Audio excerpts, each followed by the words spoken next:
Welcome, a very warm welcome, all of you to DC Heroes United, wherever you are across the world. You are in the right place for our community stream today, focusing on Lex's EveryHero project.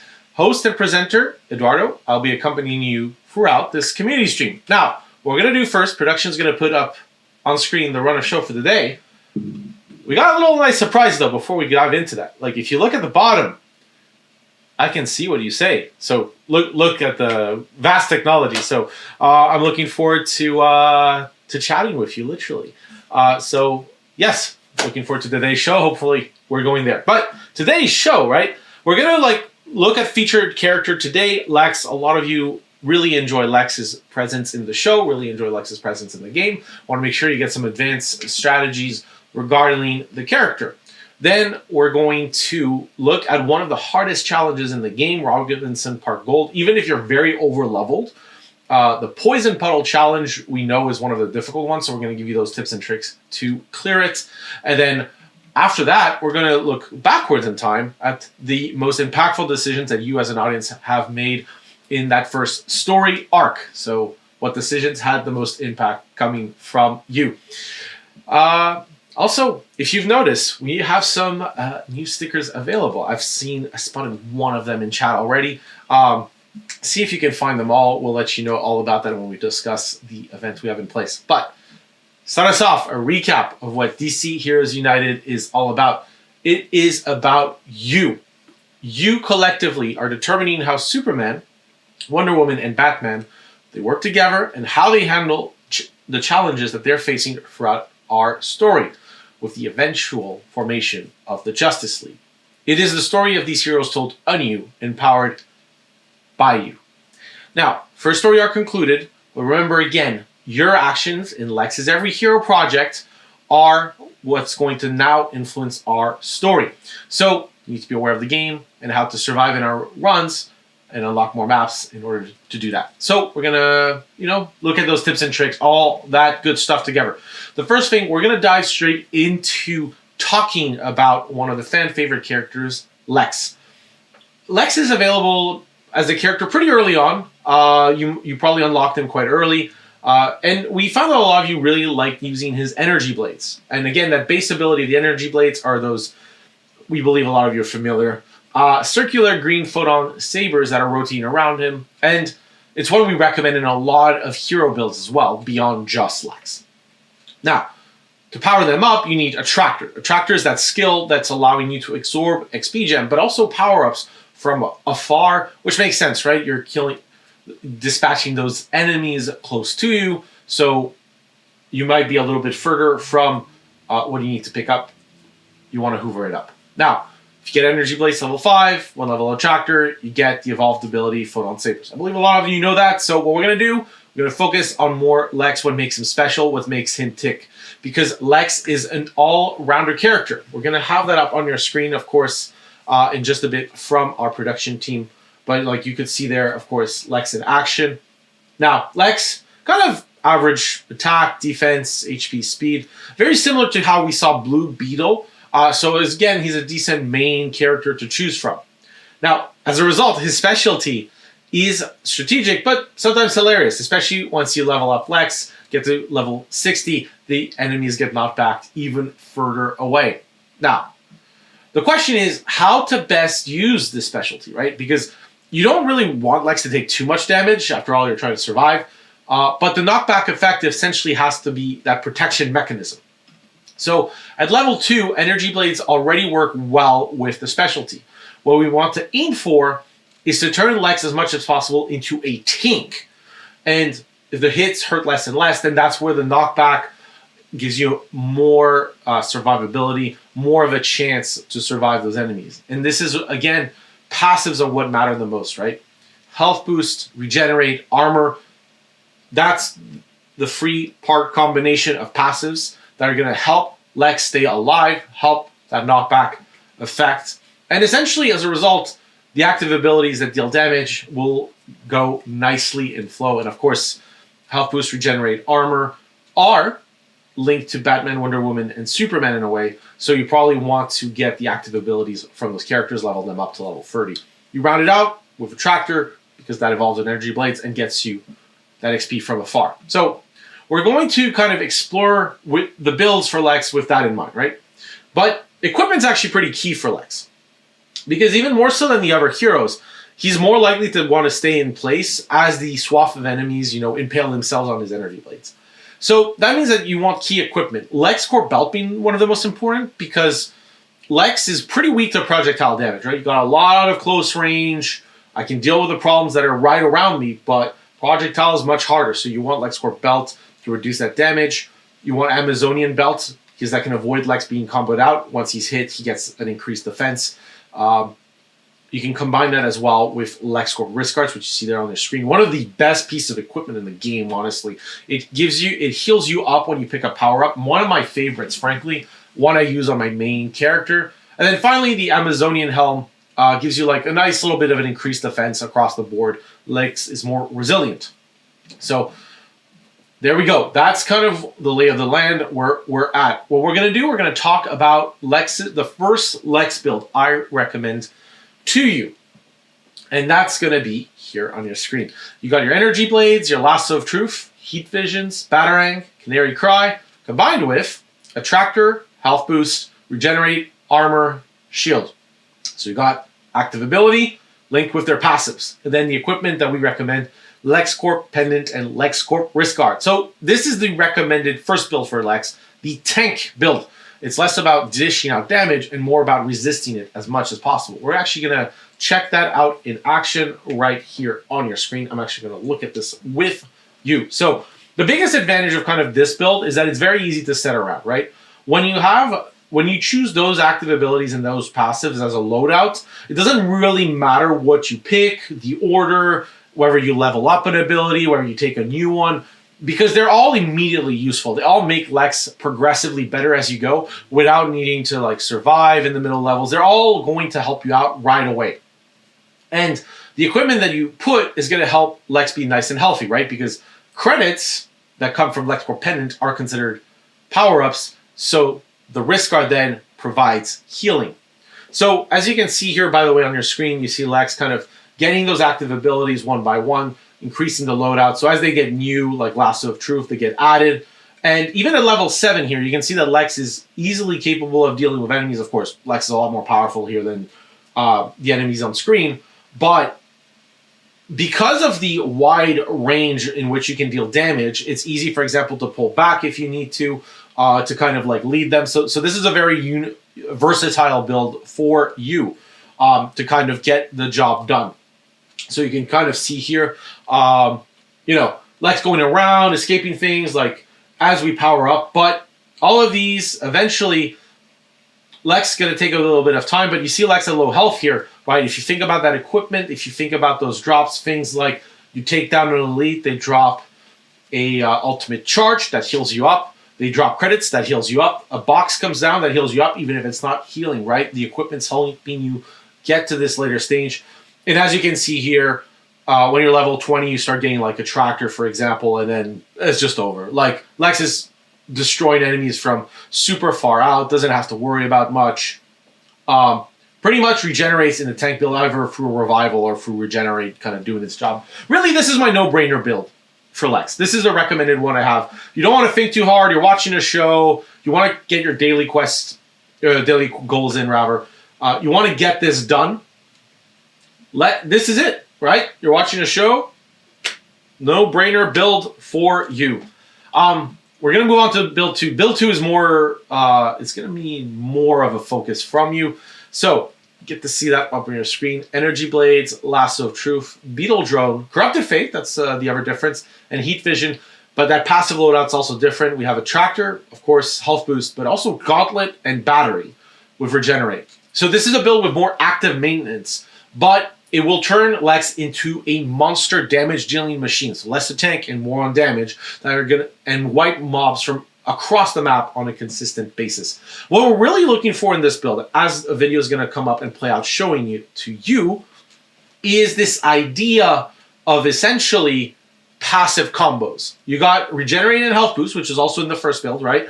You boost your max health, you boost Regenerate, try to get your health up, but also one of the most powerful passive combos in the whole game, Battery and Gauntlet.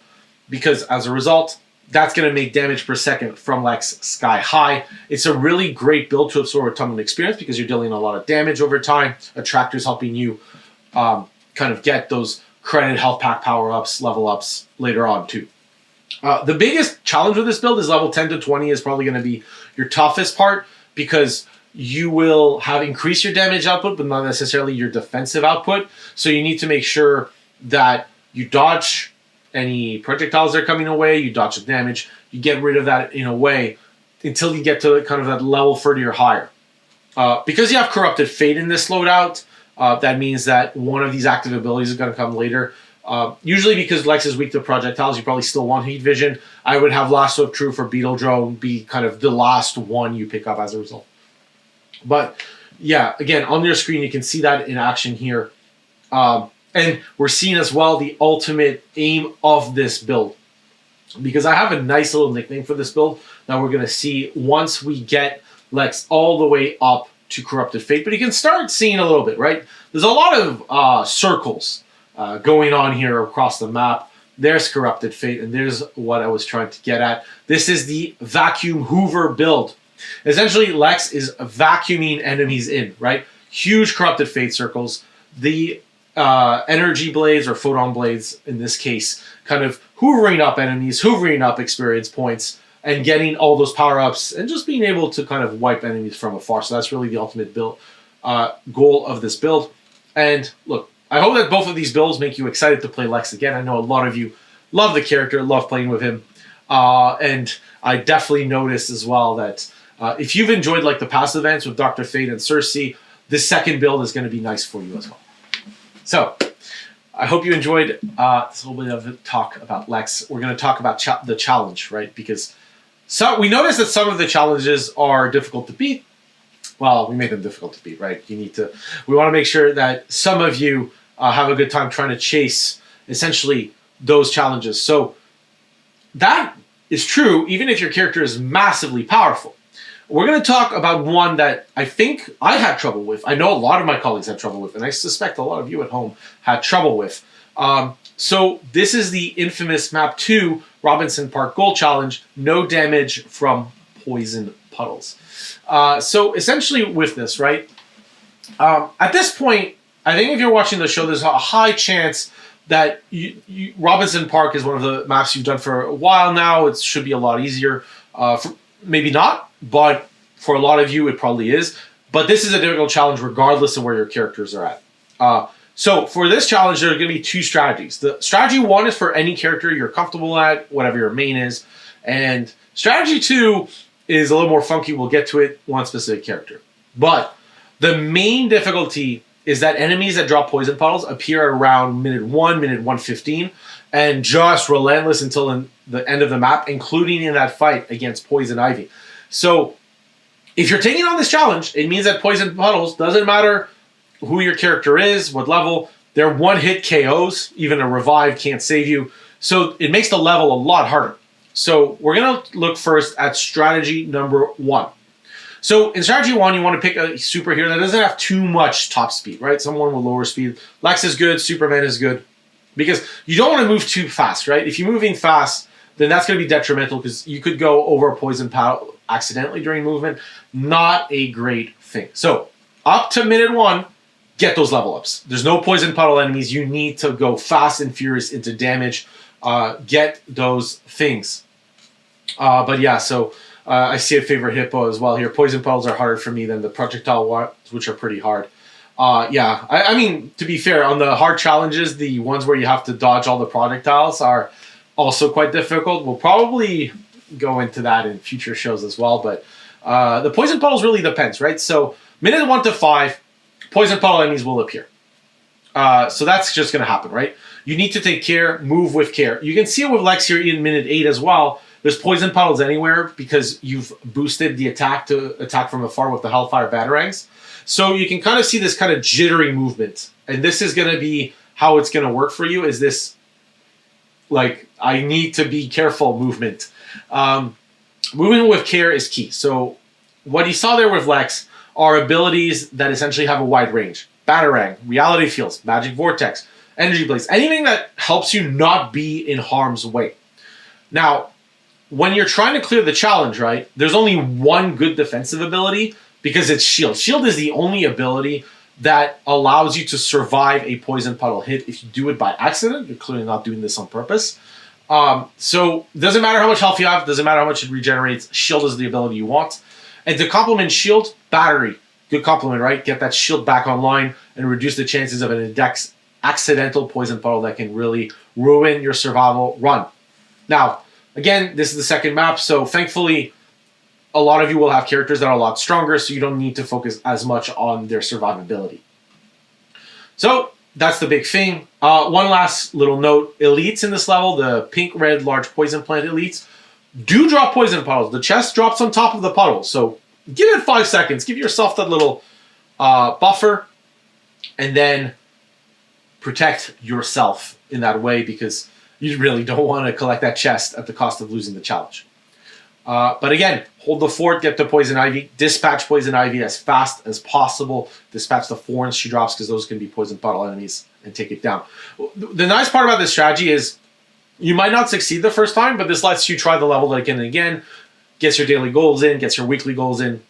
So it's not a waste of time, right? No matter what, you're trying, and at some point you succeed. This is the strategy I originally used to clear the map. It took me 9-10 tries, but I got there.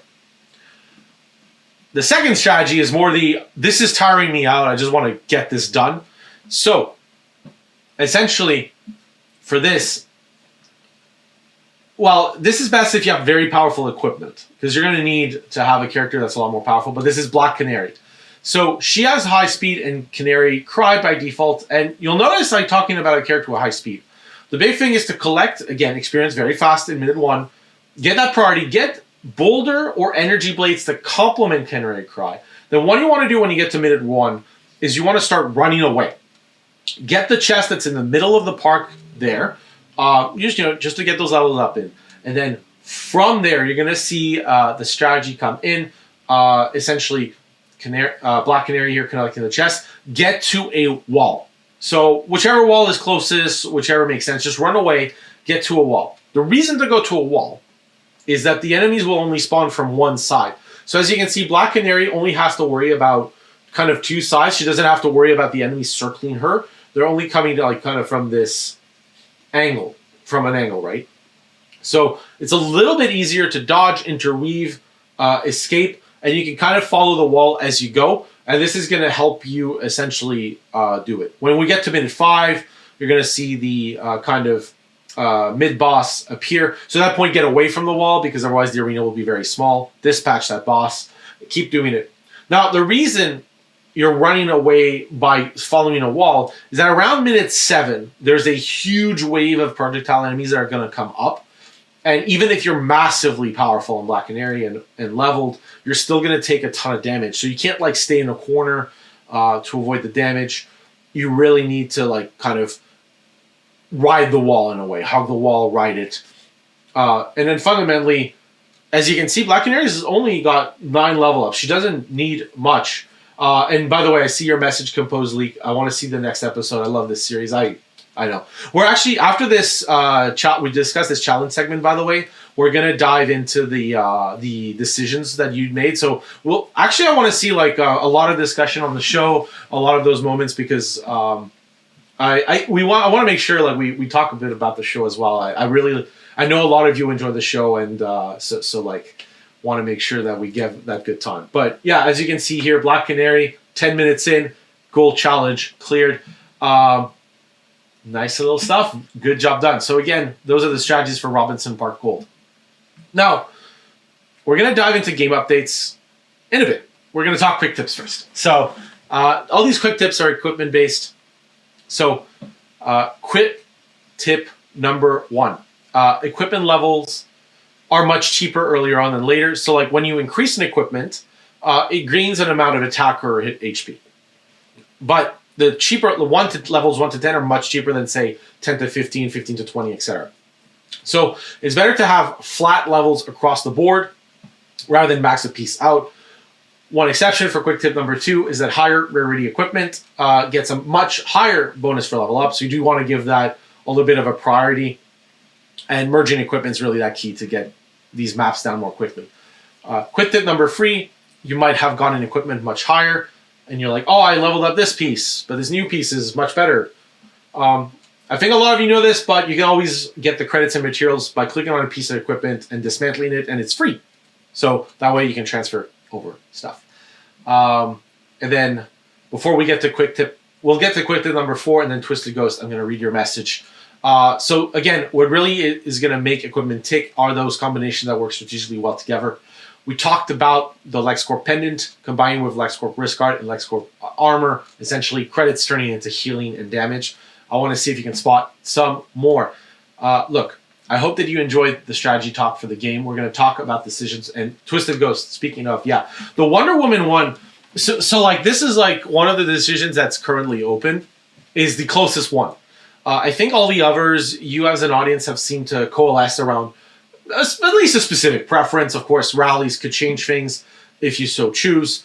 But that one's been really the closest. And I like seeing your message that you've been flip-flopping on it. Like, you're like, I don't actually know which one I prefer. Which is really what I know a lot of the narrative team is hoping for on decisions, right? It is your choice. But for us, it is the most exciting when they're like the closest.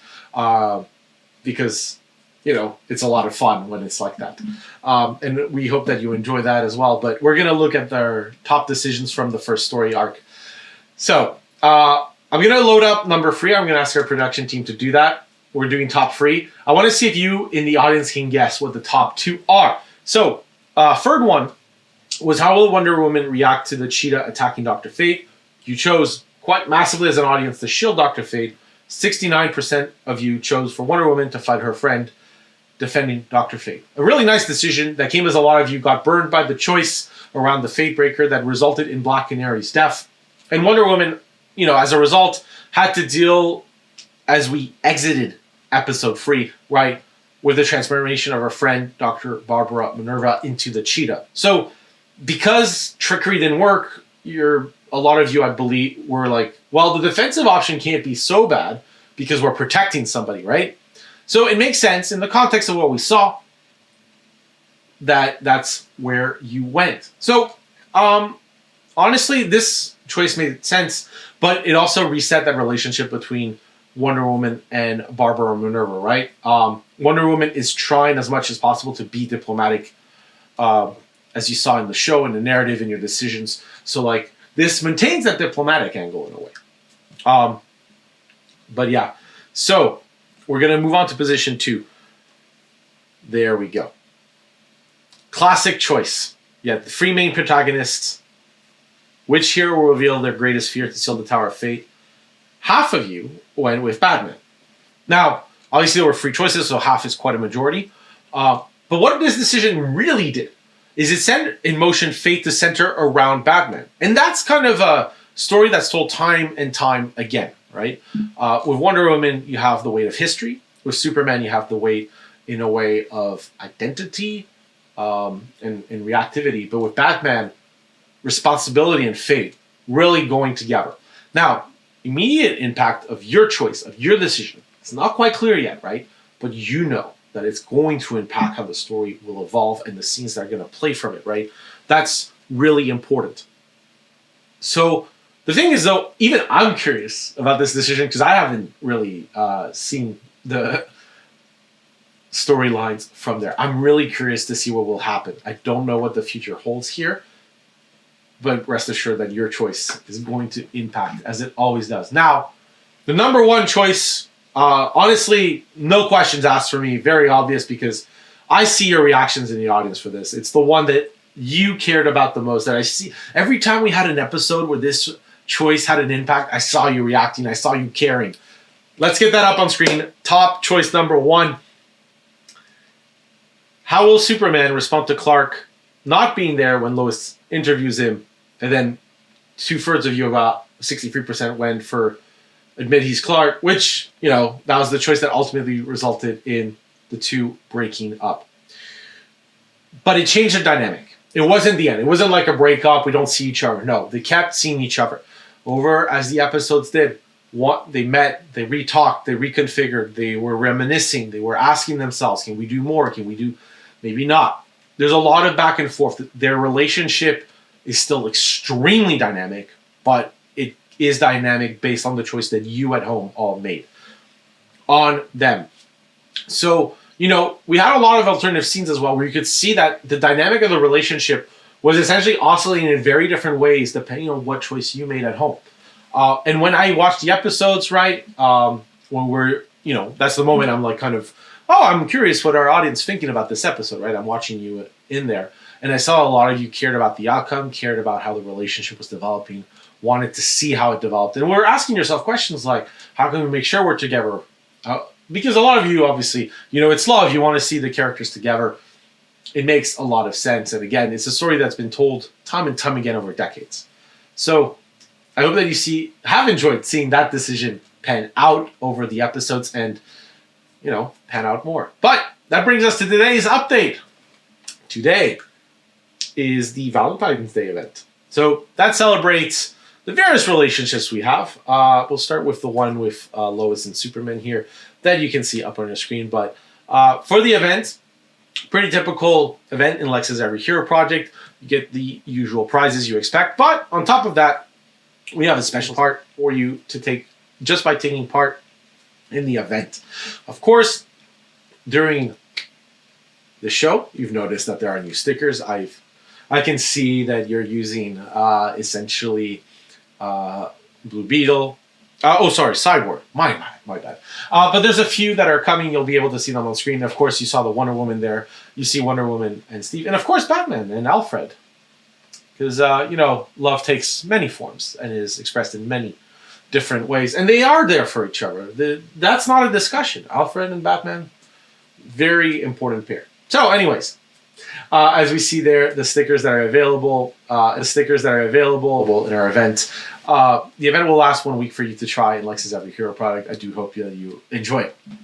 Other little update today, we are releasing map 11 today. You can check that out on your screen here. This is for you who have cleared the very difficult Kane Memorial Bridge on Silver. Trust me, this one's also quite difficult. I had a very quick chance to try it out, and as you can see, Superman is struggling pretty hard. Now, this map is Wayne Tech Lab. At the end of it, it's going to feature a new dark superhero that's hiding in the depths. This is going to be a really difficult one to do, especially if you've tried Kane Memorial Bridge, you'll know what I mean. So, look, if you're that far in the game, let's see if you can survive and find out who the dark superhero is. It's pretty much going to do most of the show today. So, look, before we close down the stream, we want to make sure, again, that you have your chance to showcase your achievements, right? So, we talked about the Robinson Park Gold Challenge, but there are other very difficult challenges in the game.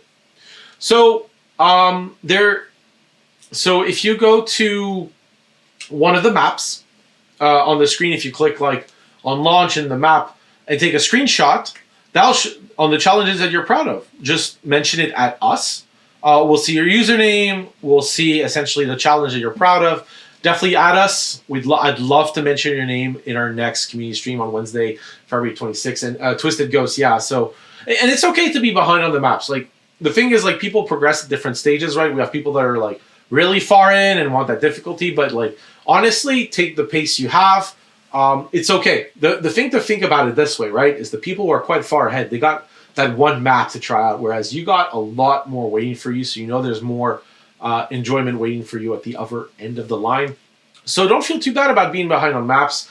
And there are achievements that you've managed, I am sure, so like I'd love to see your best achievements. It's very old school in a way. I was thinking about like how old magazine contests used to like ask you for a VHS copy or a screenshot on a camera. And yes, I do know that I have gray hair. But aside from that, I'm looking forward to mentioning your achievements in 2 weeks' time. Look, I really want to thank you all for being here. It's always a delight to be with you. I hope you had a delightful time learning the game. I hope you had a chance to chat and see the rest of the community. And I've been happy to be able to interact with you. It's always a pleasure. And I'm glad that I can interact a little more closely with you this time. But for today, it's going to do it for this DC Heroes United community stream.